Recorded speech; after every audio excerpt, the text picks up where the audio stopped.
door will open for you. Matthew 6, verse 7, verse 7, 7.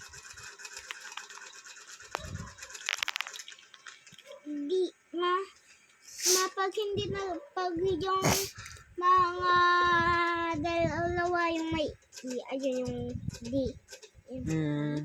The Bible tells us that if we want to know God, we should look for Him.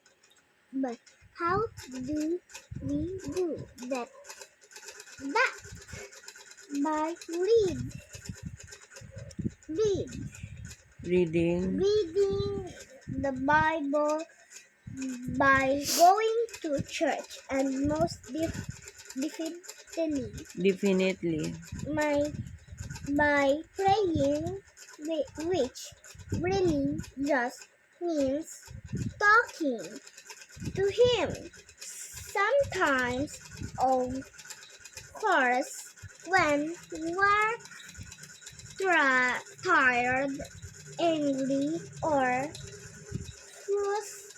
frustrated, it is very hard for us to feel like talking to God.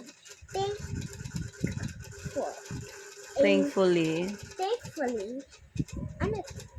Anger and frustration are feelings that come and go, but God's love lasts Forever.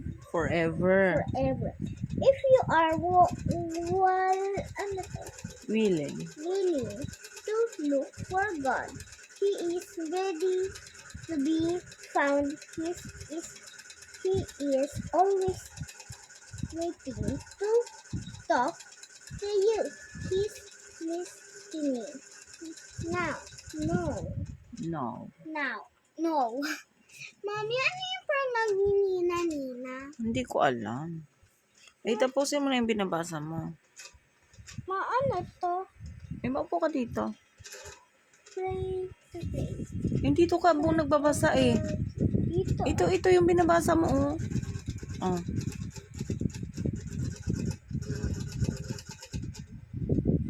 Thought of the day at pray today. Okay. Mami, magbasa ka muna kasi mamaya tong prayer. Ano to? Thought of the day. Do you sometimes